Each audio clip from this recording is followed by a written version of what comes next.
एक कहानी हमेशा एक आवाज़ से शुरू होती है और कांतारा चैप्टर 1 भी इसी आवाज़ से अपनी एक अलग दुनिया बनाती है। पर सवाल ये है कि क्या ये कहानी इस बार हमारे दिलों तक पहुँची या फिर सिर्फ़ एक सिनेमैटिक बैकग्राउंड बनकर रह गई?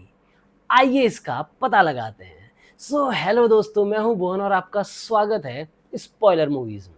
ट्रेलर से लेकर फ़िल्म तक कांतारा चैप्टर 1 की हाइप बहुत ही ज़्यादा हाई थी और ऋषभ शेट्टी के नाम पे इसकी एक्सपेक्टेशन भी बहुत नेचुरल थी, क्योंकि पहले पार्ट ने लिटरली सबको हिला के रख दिया था।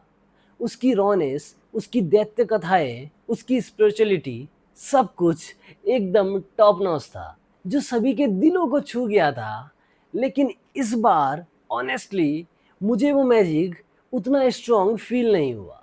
कहानी है कांतारा नाम के एक जंगल की, जहाँ के भोले भाले लोगों को फिर से एक बार धोखा दिया जाता है और फिर उनके दैत्य, उनके देवता प्रकट होते हैं अपने रौद्र रूप में। बस इतना ही बताता हूँ अभी के लिए, बाकी कुछ बोलूँगा तो स्पॉइलर हो जाएगा।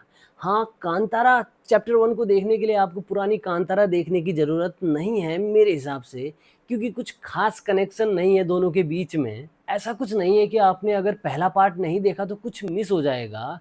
लेकिन हाँ, आपको कांतारा का पहला पार्ट ज़रूर देखना चाहिए, ये मैं रिकमेंड करूँगा आपको, क्योंकि वो एक ट्रूली मास्टरपीस है, जो बहुत कम ही बन पाती है। फ़िल्म विज़ुअली पावरफुल है, ऋषभ शेट्टी का काम आउटस्टैंडिंग है, जंगल रिचुअल और पूरा एटमॉस्फियर एकदम ऑथेंटिक लगता है। लेकिन कहानी के लेवल पे हम कहीं न कहीं थोड़ा डिस्कनेक्ट हो जाते हैं। मतलब कहानी आपको एंगेज तो करती है, लेकिन दिल को झाँक के नहीं निकालती। कहीं-कहीं पे लगता है कि ये स्टोरी अपने पेस के चक्कर में थोड़ा ज़्यादा ही स्ट्रेच्ड हो गई है और कॉमेडी भी बहुत जगहों पे काम नहीं करती, फोर्स्ड लगती है। हाँ, इसकी एंडिंग कमाल की है, क्लाइमैक्स 10 आउट ऑफ 10 है, लेकिन ओवरऑल में ये मूवी ओके एक्सपीरियंस देती है। ना बोरिंग है, ना आउटस्टैंडिंग, बीच में कहीं अटक गई। हाँ, कुछ सीन्स आपको बहुत अच्छे लगेंगे, स्पेशली रिचुअल्स और कल्चरल पार्ट। कहानी थोड़ा और ज़्यादा टाइट होती और ज़्यादा इमोशनली कनेक्ट होती, तो शायद ये मूवी और भी ज़्यादा बड़ा इम्पैक्ट छोड़ सकती थी। देखो, मैं थिएटर में 10 मिनट से लेट पहुंचा, तो शायद मुझसे कुछ मिस हो गया हो, लेकिन मुझे तो ये पार्ट और पहले वाले पार्ट में दोनों में कोई भी कनेक्शन नज़र नहीं आया। ऐसा लगा दोनों अलग-अलग कहानी हैं और हाँ, लास्ट में सीधे ही खत्म होते उठ मत जाना, क्योंकि पार्ट 3 का हिंट भी दिया है इसमें। तो मैं कांतारा चैप्टर 1 को देता हूँ 3 आउट ऑफ 5 स्टार।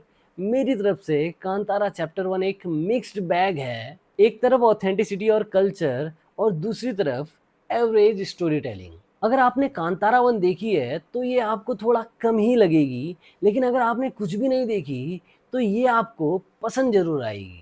और अगर आपने कांतारा 1 देख भी ली है तो भी ऋषभ शेट्टी के लिए, उनके कमाल के परफॉर्मेंस, उनके हार्ड वर्क के लिए इसे एक बार ज़रूर से ट्राई कर सकते हो। बाकी ये रिव्यू आपको कैसा लगा कमेंट में बताना।